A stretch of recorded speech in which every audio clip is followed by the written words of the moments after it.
پنگے لے رہے ہیں جس طرح کے، تو امریکہ ہمارا ساتھ کیوں دے گا؟ ہم کبھی رشیا کی گود میں جانے کے بیٹھ جاتے ہیں، رشیا میں اٹھا دیتا ہے کہ چلو یہاں میری گود خالی نہیں ہے، انڈیا بیٹھا ہوا ہے یہاں ایک سائڈ پہ، اب اٹھو یہاں سے.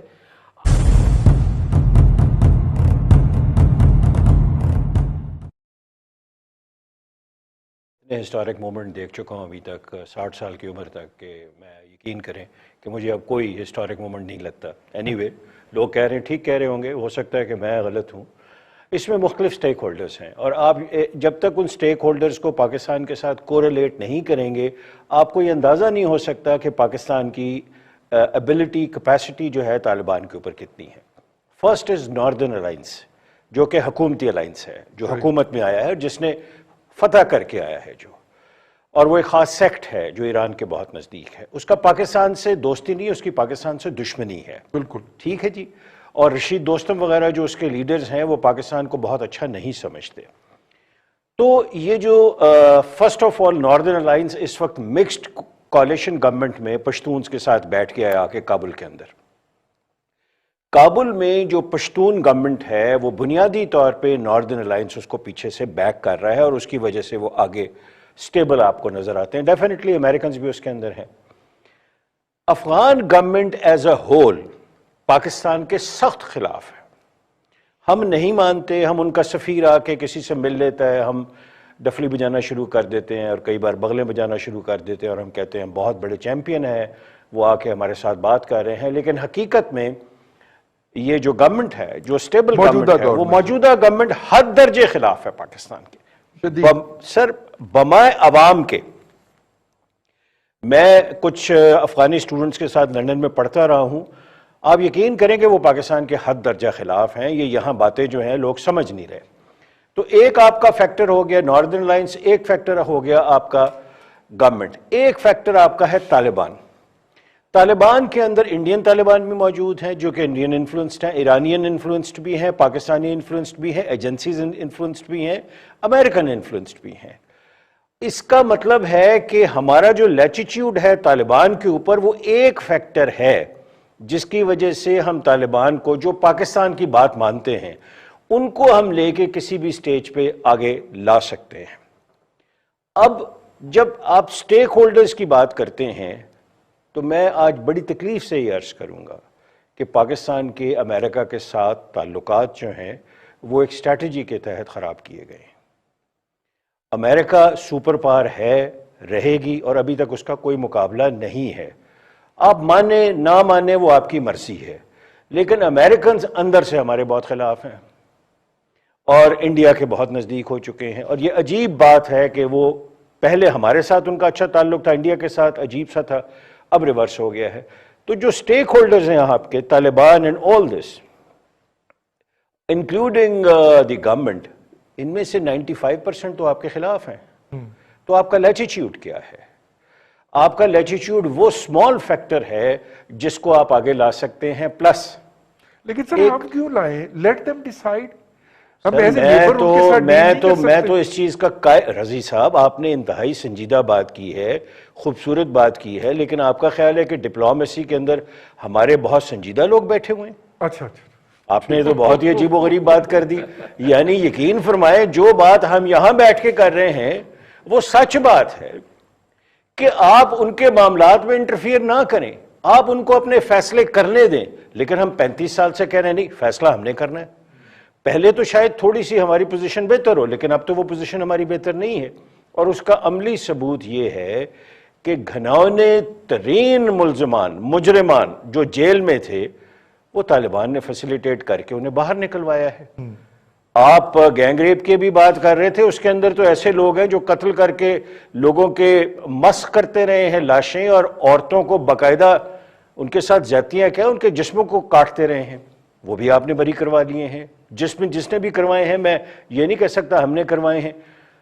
اب سر آپ آئیں ذرا افغان میڈیا کی طرف کہ افغان میڈیا کیا کہہ رہا ہے.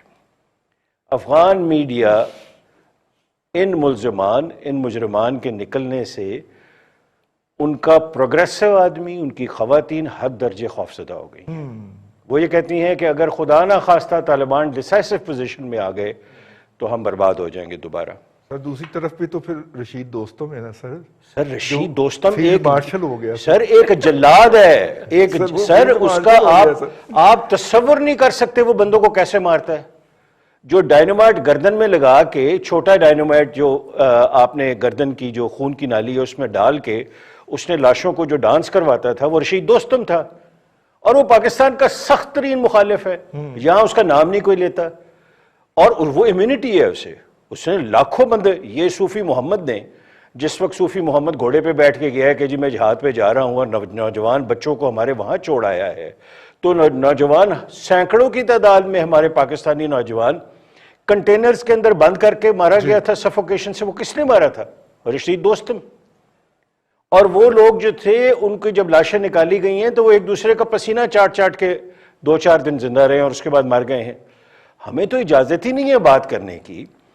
خدا را انٹرفیئر نہ کریں. پاکستان بہت مسائل کا شکار ہے. اگر یہ مسئلہ بھی شروع ہو گیا تو ہمارے لیے بہت بڑا ایشوز سامنے کھڑے ہوئے ہیں. ٹھیک. ممتاز بھٹی صاحب، امریکہ بہادر کی امریکہ ایک طرف تو پاکستان کے ساتھ ہے کہ جی اس کو کروائیں اور اس کو پایہ تکمیل تک پہنچائیں، فیسیلیٹیشن جو بھی آپ کر سکتے ہیں وہ جاری رکھیں. اور دوسری طرف انڈیا کو بھی جو ہے وہ اس کی پشت کے اوپر بھی ہاتھ رکھا ہوا ہے کہ چڑھ دوڑیں چائنا کے ساتھ بھی سینگ پھنسائیں اور شٹ اپ کال بھی نہیں دی جا رہی کہ ایل او سی کے اوپر روزانہ کے بنیاد کے اوپر اور کشمیر کے اندر جو کچھ ہو رہا ہے مقبوضہ کشمیر کے اندر اس سارے کے اوپر بھی آنکھیں بند کی گئی ہیں امریکہ کی طرف سے. تو یہ ایک کمپلیکس گیم ہے. یعنی ان کے لوگوں کی ملاقاتیں ہوتی گئی ہیں طالبان لیڈر سے اور دوسری طرف جو اس وقت گورنمنٹ کے اندر ہے ان لوگوں سے بھی. لیکن انفارچونیٹلی رضوان صاحب اگر آپ تجزیہ کریں تو آپ کو کچھ عرصے کے اندر وہاں پہ تشدد کے واقعات جو ہے ان میں بڑی تیزی نظر آتی ہے. عملی طور پہ جو اس وقت گورنمنٹ ہے وہاں پہ اشرف غنی صاحب کی اور عبداللہ ان کا پولیٹیکل آپس کا جو سین ہے وہ بھی نفاق کے اوپر ہے. اور پھر جو امپورٹنٹ ان کی انسٹالیشنز ہیں ان کو پچھلے کچھ عرصے سے ٹارگٹ کیے جانے کا سلسلہ جو ہے وہ بڑا ہے اور اس کی ذمہ داری جو ہے وہ جیسا کہ ایران بھی ایک کلیئر ہے. بالکل آپ نے کہا کہ ان کو لفٹ نہیں کروائی گئی تو وہ جب تک امریکہ بہادر چاہے گا نہیں. کل سے آپ نے ایک اور شوشہ سنا ہوگا کہ نیٹو کی طرز کے اوپر جو ہے وہ مڈل ایسٹ کی کوئی فورس بننے جا رہی ہے. وہ اسلامی اتحاد تو شاید سعودی عرب کو ڈلیور نہیں کر سکتا جو کہ اسے وہ چاہتے تھے. تو اب مڈل ایسٹ کی فورس بنانے کے اوپر جو ہے وہ بات ہو رہی ہے اور مڈل ایسٹ کی فورس کو یہ ریڈیکولس ہے کہ لیڈ جو ہے وہ اسرائیل کر سکتا ہے اور اس میں عرب ممالک جو ہے وہ شامل ہوں گے اور ڈیفینیٹلی اس کے جو اہداف ہوں گے وہ ایران اور ترکی ہوں گے. اور پاکستان کا نام تو نہیں لیا جا رہا لیکن جو آرٹیکلز آ رہے ہیں ان سے یہی تاثر ملتا ہے کہ یہ ایک نیٹو طرز کا ایک الائنس ہوگا جس کا مقابلہ بھی مسلمان ممالک کے ساتھ ہی ابھی سے ہی پروجیکٹ کیا جا رہا ہے. تو یہ ساری گیم ہے ریجن کے اندر. یہ صرف ہمارے ریجن میں یہ ساری گیم پلے ہو رہی ہے. باقی جو ریجن ہیں یا خطے ہیں وہاں پہ اس طرح کی کوئی وار گیم یا وار زون جو ہے موجود نہیں ہے. تو اس خطے کا مفاد اس میں ہے کہ اس سے جو وابستہ طاقتیں ہیں وہ اس وار زون کو اب ختم کریں. جو عراق کے اندر ہوا، جو افغانستان کے اندر ہوا، جو کچھ شام کے اندر ہوا، جو پھر کشمیر کے اندر ہوا، یہ ایک تسلسل ہے اور اس تسلسل کو ختم ہونا ہے. اگر یہاں سے غربت اگر لوگوں کو مارنا ہے اور انسانوں کا مارا جانا جو ہے وہ جاری رکھنا ہے تو پھر یہ کھیل آگے بڑھایا جانا چاہیے. لیکن اگر آپ غور کریں تو آپ کو جتنی جو انٹرنیشنل پاورز ہیں ان کی جو گیم نظر آتی ہے وہ اس ریجن کو وار زون کے اندر ہی رکھنا چاہتے ہیں. اس میں افغانستان عمل کے اوپر کیا اثرات مرتب ہوں گے آنے والے دنوں میں. میں ویسے رضوان صاحب ذاتی طور پہ یہ نہیں سمجھتا کہ یہ معاملہ کسی طرف لگے گا. لگتا یہ ہے کہ آنے والے دنوں میں یہ گورنمنٹ جو ہے یہ اپنا لوز کرے گی اور جو اس کی مخالف قوتیں ہیں وہ آہستہ آہستہ اپنی جگہ جو ہے وہ مضبوط کرتی جائیں گی اور اسی طرح جا کے یہ ایک نئی جنگ میں تبدیل ہو جائے گا معاملہ. بالکل ٹھیک. بھٹی صاحب راؤ صاحب نے ایک بات کی کہ میں مختصر ہی بالکل راؤ صاحب نے ایک بات کی جی کہ امریکہ اندر سے ہمارے خلاف ہے، امریکہ باہر سے بھی ہمارے خلاف ہے.